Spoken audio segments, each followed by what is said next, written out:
வணக்கம். ஒரு எலெக்ஷன்ல ஜெயிக்கிறதுக்கும் தோற்கிறதுக்கும் என்ன காரணம்? பார்த்தா 1000 காரணங்கள் சொல்லலாம்.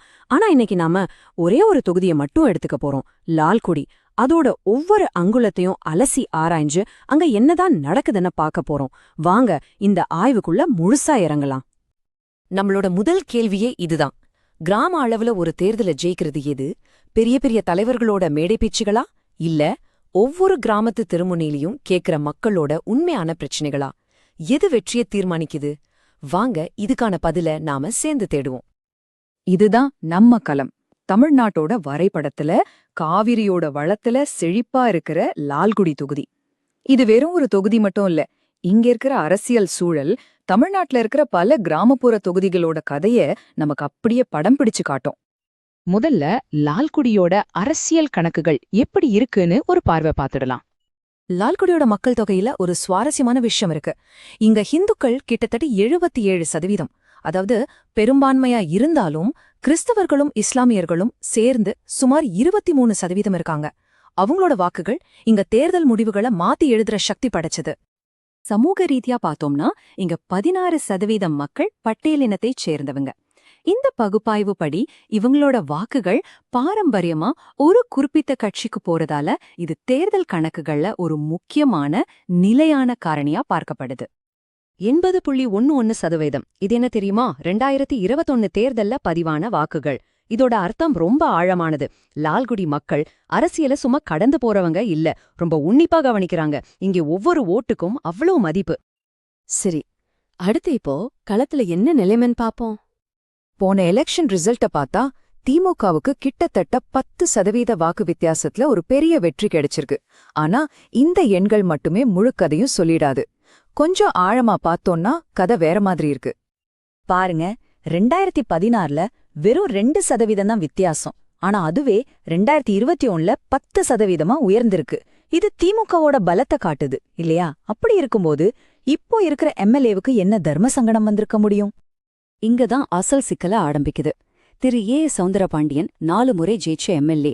ஆனா அவர் மேல 2011ல ஒரு நில அபகரிப்பு வழக்கு மாதிரி சில சர்ச்சைகள் இருக்கு. சமீபத்துல கட்சி தலைமை மேல அவருக்கு அதிருப்தின்னு செய்திகள். உள்ளூர் வளர்ச்சி திட்டங்கள்ல அவரோட பங்களிப்பு கம்மியா இருக்குன்னு ஒரு பேச்சு. இது எல்லாம் சேர்ந்து இந்த பகுப்பாய்வின்படி மக்கள் மத்தியில அவரோட நம்பிக்கை குறியீட்ட ரொம்பவே குறைச்சிடுச்சு. இதுதான் எதிர்க்கட்சிக்கு ஒரு வாய்ப்பா திறந்திருக்கு. சரி, அரசியல்வாதிகளை ஒரு நிமிஷம் ஓரமா வச்சுட்டு இப்ப நாம மக்கள்கிட்ட போவோம். அவங்களோட குரல்ல என்ன ஒலிக்குதுன்னு கேப்போம். மக்களோட கோபத்துக்கும் விரக்திக்கும் பின்னாடி இருக்கிற ஒரே ஒரு மைய புள்ளி நாள்பட்ட உள்கட்டமைப்பு குறைபாடுகள். ரோடு, தண்ணி, இந்த மாதிரி அடிப்படை வசதிகள் இருக்கிற பிரச்சனைகள் தான். நம்ம அரசியல் சாசனம் ஒவ்வொரு குடிமகனுக்கும் கண்ணியமான வாழ்க்கைக்கு உத்தரவாதம் தருது. அந்த கண்ணியத்தோட முதல் படி இந்த அடிப்படை வசதிகள் தான். ஒரு நிமிஷம் யோசிச்சு பாருங்க. நீங்க தினமும் வேலைக்கோ வியாபாரத்துக்கோ போற இந்த திருச்சி லால்குடி தேசிய நெடுஞ்சாலை எப்போ என்ன நடக்குமோன்னு பயத்தோட பயணிக்கிற ஒரு சாலையா இருக்கு. இது வெறும் ரோடு பிரச்சனை இல்ல, இது தேங்கி போன வளர்ச்சியோட ஒரு தினசரி அடையாளம். இந்த ஒரு குரலை மட்டும் கேளுங்க. இது ஒருத்தரோட குரல் இல்ல, பலரோட அன்றாட போராட்டத்தோட வெளிப்பாடு. குடிக்கிற தண்ணி மாதிரி ஒரு அடிப்படை தேவைக்கே தினமும் போராட வேண்டியிருந்தா அந்த மக்களோட மனநிலை எப்படி இருக்கும்? இதுதான் களத்தோட நிஜமான முகம். இது ஏதோ 1-2 பிரச்சனை இல்ல, நிறைவேற்றப்படாத வாக்குறுதிகளோட ஒரு பெரிய லிஸ்டே இருக்கு. புது தாலுகா ஆபீஸ், ரிஜிஸ்ட்ரார் ஆபீஸ், கிராமத்து சாலைகள், வடிகால்கள் எல்லா அறிவிப்புகளோட நின்னுடுச்சு. ஆனா இதை விட ஒரு முக்கியமான மாற்றம் இப்போ நடந்துகிட்டு இருக்கு. அதுக்கு பேரு நலத்திட்ட சோர்வு. அதாவது இலவச திட்டங்கள் இனிமே வாக்குகளை அள்ளித்தராது. மக்கள் அதை தங்களோட உரிமையா பார்க்க ஆரம்பிச்சிட்டாங்க. அவங்களோட அடுத்த கட்ட எதிர்பார்ப்பு தரமான வாழ்க்கை, பிள்ளைகளுக்கு நல்ல வேலைவாய்ப்பு. இந்த எதிர்பார்ப்பை யாரு பூர்த்தி செய்யலையோ அவங்கதான் உண்மையில பலவீனமானவங்க. ஓகே, பிரச்சனைகளை எல்லாம் பட்டியலிட்டாச்சு. இப்போ இதுக்கு தீர்வு என்ன? ஒரு தெளிவான செயல் திட்டத்தை எப்படி உருவாக்குறதுன்னு பாப்போம். இதோ பாருங்க, இதுதான் ஒரு தெளிவான செயல் திட்டம். தேசிய நெடுஞ்சாலையை சரி செய்ய 50 கோடி ரூபாய், கிராமங்களுக்கு குடிநீர் கொண்டு போக 30 கோடி ரூபாய், இளைஞர்களுக்கு வேலை வாய்ப்பு தர திறன் மற்றும் வேளாண் பூங்கா அமைக்க 25 கோடி ரூபாய். இதெல்லாம் வெறும் வாய்வார்த்தை வாக்குறுதிகள் இல்ல, பட்ஜெட்டோட அளவிடக்கூடிய தெளிவான தீர்வுகள். ஒரு நல்ல திட்டம் இருந்தா மட்டும் போதாது, அத மக்கள்கிட்ட எப்படி சரியா கொண்டு போய் சேர்க்கறதுங்கிறது தான் அசல் சவால். இந்த மொத்த வளர்ச்சி திட்டத்தையும் ஒவ்வொரு சமூக குழுவோட தேவைக்கு ஏத்த மாதிரி பிரிச்சு பேசணும். பெண்களுக்கு நலத்திட்டங்களோட பாதுகாப்பையும் சேர்த்து சொல்லணும். இளைஞர்களுக்கு ஐடி பார்க் கனவுகளை காட்டணும். விவசாயிகளுக்கு பாசன வசதி பத்தி பேசணும். இதுதான் டேட்டாவை மக்களுக்கு புரியற மொழியில பேசுற வியூகம். இந்த லால்குடி ஆய்விலிருந்து நாம கத்துக்க வேண்டிய முக்கியமான பாடங்கள் என்னென்ன? இந்த ஒரு வார்த்தையை நல்லா ஞாபகம் வச்சுக்கோங்க. உள்ளூர் ஆளுமை, அதாவது ஹைப்பர் லோக்கல் கவர்னன்ஸ். தேசிய அரசியல், மாநில அரசியல் எல்லாத்தையும் விட தன்னோட வீட்டு வாசல்ல இருக்கிற குப்பை, தன்னோட ஊர்ல இருக்கிற தண்ணி பஞ்சம், தன்னோட பிள்ளைங்களுக்கு கிடைக்காத வேலை, இந்த பிரச்சனைகளை யார் தீர்க்கறாங்களோ அவங்களுக்கு தான் மக்களோட முதல் ஓட்டு. இதுதான் இன்னே கிராமப்புற அரசியலோட அடிப்படை விதி.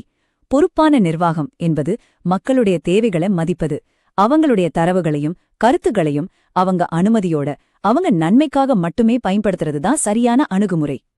ஆக இந்த ஆய்வோட முக்கியமான முடிவுகள் இதுதான். 1. மக்களோட எதிர்பார்ப்பு நலத்திட்டங்களை தாண்டி ரோட், தண்ணி மாதிரியான உள்கட்டமைப்புக்கு நகர்ந்துருச்சு. 2. ஒரு வேட்பாளரோட தனிப்பட்ட நம்பகத்தன்மை சில சமயம் கட்சி விசுவாசத்தை விட பெருசா இருக்கு. 3. ஜெயிக்கணும்னா டேட்டா அடிப்படையில மக்களோட பிரச்சனைக்கு தீர்வு சொல்ற ஒரு திட்டம் கண்டிப்பா வேணும்.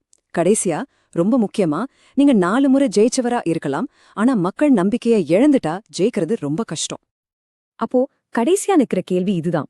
ஒரு பக்காவான ப்ளூ பிரிண்ட் மட்டும் போதுமா, இல்ல அந்த ப்ளூ பிரிண்ட செயல்படுத்துற தலைவர் மேல மக்களுக்கு இருக்கிற நம்பிக்கை தான் ஜெயிக்க வைக்குமா? பிளானா, ட்ரஸ்டா? இத பத்தி நீங்க ஆழமா யோசிங்க. If you want to become a people-centric leader and uplift your constituency, get in touch with blueprintstrategies.ai at mgr@blueprintstrategies.ai or call 080-4204-1602. Purpose beyond politics.